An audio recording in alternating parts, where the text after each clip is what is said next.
Good morning. I guess I'll start and explain my long-term history in the Navy.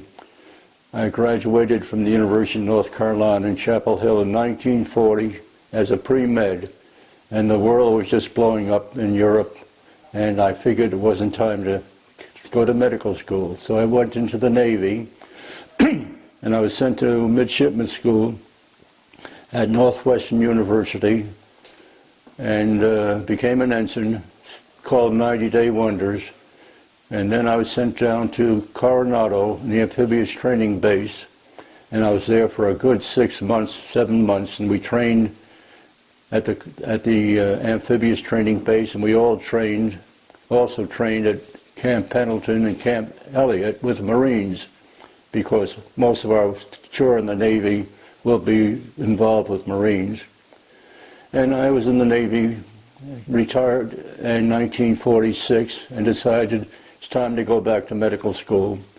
And I entered the University of California Medical School at Berkeley, graduated, had a busy practice in California for many years, and then during the Vietnam War, I was recruited vigorously, and I came back in as a captain in the Medical Corps. And they said, you know, where would you like to go? Which sort of shook me up after being an ensign for a long time.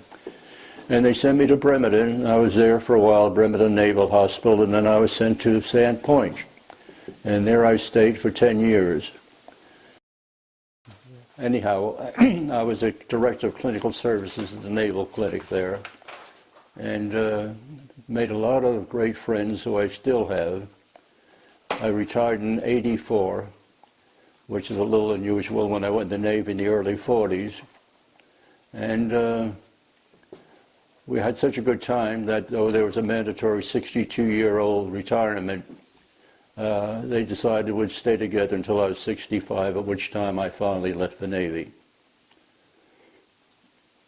Now I'm completely retired. I'm living in Carnation, out in the Tules, and just had a 95th birthday party, and we had about 6 or 7 couples from the Navy at the party.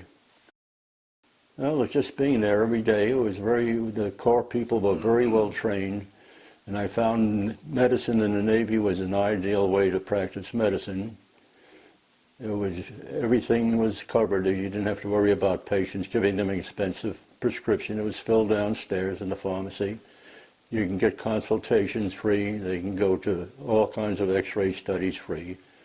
And if you saw a patient, you'd say, I want to see you in a couple of weeks. They wouldn't say, gee, he wants another $60. He was interested, and I was. And I thought medicine in the Navy was an ideal way to practice medicine. And I've been practicing fancy part of Encino, California for 24 years before I came back in the Navy. One young lady came in and her brain was completely wiped out from overuse of marijuana. And I used to see they used to bring people from the brig in to get examined before they were sent to the Navy brig in town. And I remember once the guy was sent up and he was supposed to go, and I looked at his thing and he said he had some sort of a rash, and I said, let me see your rash. Well, it was chicken pox. And I was very happy that we didn't send him to the brig, because it would have been spread very rapidly. And sometimes those fellows that come from the brig, were really obnoxious. I remember one fellow came in and sat at the desk in front of me and put his feet on my desk. And I slapped him off, and of course the 2 people from the brig came running in and hauled him away, but I didn't like him putting his feet on my desk. There's some funny things I remember. I remember our senior JAG officer had his mother-in-law live with him, and she had Alzheimer's, and she would come to the gate at midnight in her nightclothes. She was going to walk back to Wisconsin, and of course they'd call me, and I'd call Ron, or I'd call somebody, and they'd come and fetch her. But that happened quite often. They'd call me and say, well, Captain so-and-so's mother's here at the gate, and she's walking back to Wisconsin.